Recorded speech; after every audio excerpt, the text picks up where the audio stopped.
Anne-Marie's face was filled with terror, but there was no time for Mickey to fear.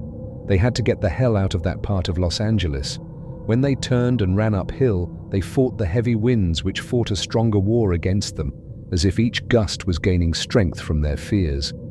It was almost as if the wind was being controlled by some demonic force trying to break their wills so that they couldn't reach the top of that hill. When Mickey glanced back, he saw the dark black forms disappear, and that got his mind to wonder about many things as he sensed that those things had to be the work of the great weapon he'd been warned against. That's when he noticed there was a bitter scent in the air, and it smelled like sulfur mixed in dead flesh, and the smell was everywhere. What was causing it? Those things having left, or his own body? That's when he suddenly noticed those boils growing on his skin, and he realized the air was growing extremely hot. So hot that beads of sweat started dripping from Anne-Marie's precious red apple cheeks. "I don't see those creatures anymore. Do you?" she asked. "No," he said. "Could be the work of some weapon." He took her hand as she helped lift him up. Down below, Mickey marveled at how every house was shrouded in black ashes which choked out every color. Nothing green was left around them. Not a single leaf or branch. He knew it then that if it would not rain soon, everything would die. It was a sad spectacle, almost unfathomable even when he saw it. Could this be real? How couldn't it be? His mind kept racing from disbelief. It was the city everyone had once cherished. The city of angels. When he looked beyond the hill, he noticed the highways were flooded with cars, and none of them were moving. Evacuation, he thought, like anyone is going to get the hell out. The highways were jammed with millions of cars, and every road was too. Everyone was fleeing their homes to try and get out, and the sound of choppers rampaged throughout. There were dozens and dozens of helicopters and drones scanning the air. Just then, Mickey saw a drone hover over their heads and linger, as if it was holding still to watch what they might do next. And that's when Mickey saw 3 choppers fly straight at them. He didn't know which way to turn. There was no other choice but to run back downhill. They bolted and ran. Anne-Marie kept close behind as one of the choppers landed on the hill. From the corner of his eye, he saw 2 men jump out with guns. Then he heard them open fire. Mickey knew they were cornered. There was no turning back, so they kept running for the nearest house. Almost fucking there, he thought. Got to reach that shelter up there. Mickey wasn't surprised the back door was locked, and he didn't care. He busted out the glass window to the kitchen. Then he crawled inside and pulled Anne-Marie in.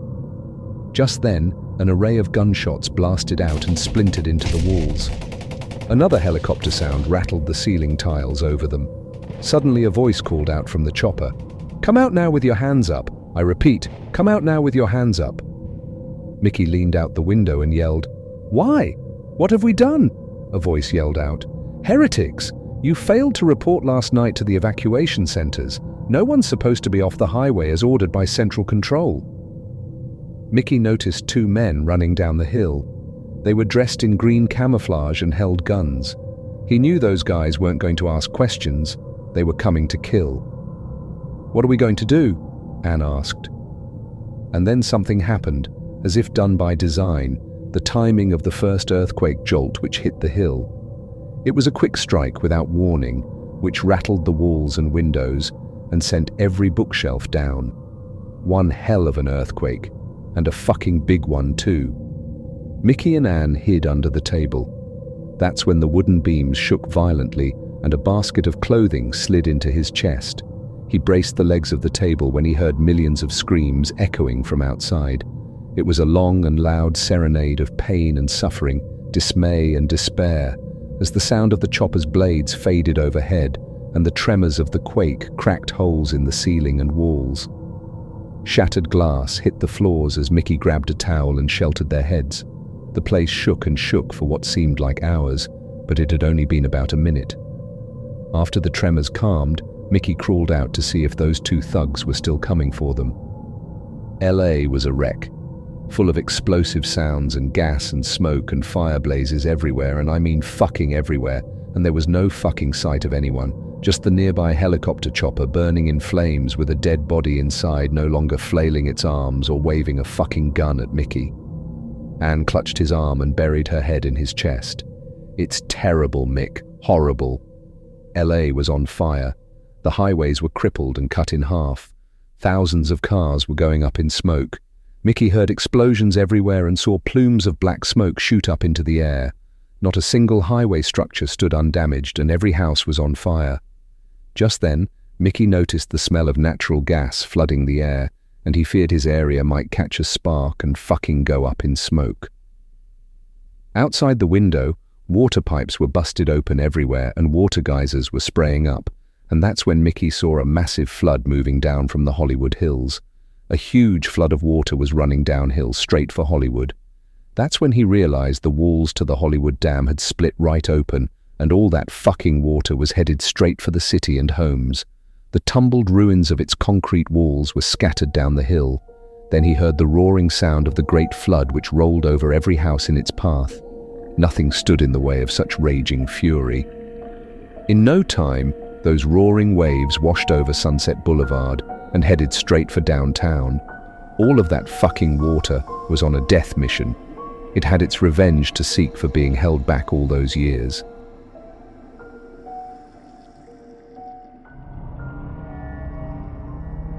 Mickey checked to see if anyone else might be coming for them. That's when he noticed those two camouflaged men lying face down on the hill. They had to be dead, or so he hoped. When Anne-Marie rushed back into the room, she said, "Shit, the city's wrecked." "We're safe for now," Mickey said. "Those guys are goners, dead, I think." "Yeah, I saw them." "Anyone else?" "No one," she said. Now Mickey wasn't sure if someone else might soon come for them. Hell, he was concerned, because there was no freaking way out of this mess. At least Anne no longer resorted to tears, not now, because she knew crying wouldn't help. He reached into the bag and removed the blank sheet of paper. "What are you doing?" she asked. "Writing a note." "More like hoping to read one." He glanced at the front side and saw nothing but empty space. When he turned the paper over, he suddenly saw a message which read, "The nuclear blast. It was done artificially, to line them up for a strike, set them up to make them all fall. Depopulation, once again from the perfectly planned timing and misuse of technology. A fake evacuation caused by a perfectly well-planned dirty bomb, all to gather them in one mass multitude for the wipeout. It had to be because depopulation is the only way to take control. Not enough will be able to rule the many in these times, so they're going to have to wipe out great uncontrollable multitude. Events like this are now happening everywhere. Our money robots are preparing for the next phase of the plan. First it was through the use of the money religion, and now it's through the abuse of science destined to lock you all in. All hail the corporation. All hail the money religion. All power will soon be ours. Money has served its purpose to distract people from our plan. Money has served its purpose to direct and imprison people with our agenda. Money has served its purpose to trap every citizen across the globe into our devices of control. And now, money will serve its final purpose to bring the remaining masses into the singular obedience, our final solution through the final gateway point of no return. All hail the corporation, all praise the money religion.